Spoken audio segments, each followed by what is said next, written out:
Welcome, this is Minu Chaudhary for Channel NE24. In words 8 and 10 of Srikona GP, a woman has allegedly been found with 2 voter ID cards.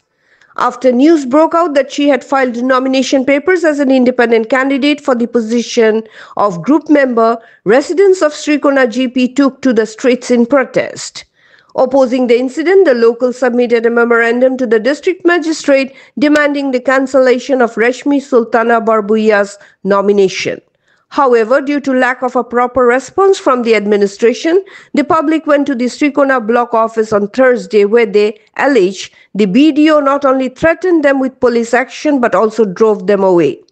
The enraged locals have demanded strict action against the corruption taking place in the GP and have called for the matter to be brought to the attention of the local administration. Meanwhile, Rashmi Sultana Barbuiya's family claims that one of the voter ID cards has already been cancelled by the Election Commission of India.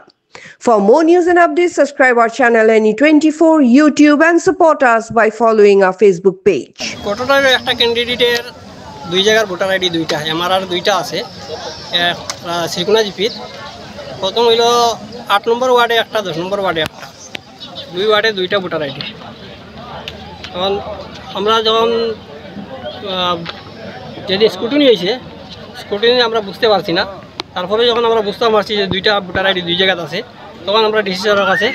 Application করছি যার voter ID মানে দুইটা জায়গার নাম তার নাম কি তা রেশমি সুলতানা কোন জায়গার বাসা বড় ভাইয়া হাতিরার এখন আছে তাই বাবার ঘরে হাতিরার ১০ নম্বর ওয়ার্ডে আচ্ছা বিয়ে হয়েছে কত নম্বর ওয়ার্ডও ৮ নম্বর ওয়ার্ডে বিয়ে হয়েছে মানে এই ওয়ার্ডও নাম আছে এই ওয়ার্ডের নাম আছে আর মহিলাটার বাবার বাড়ি কোন ওয়ার্ডও ১০ নম্বর ওয়ার্ড এই ওয়ার্ডও নাম আছে কিতা মানে জমা দিছে নমিনেশন জমা দিছে কোন পোস্টে গ্রুপ মেম্বার কোন জায়গা থেকে ১০ নম্বর ওয়ার্ড শ্রীকোনা জিপি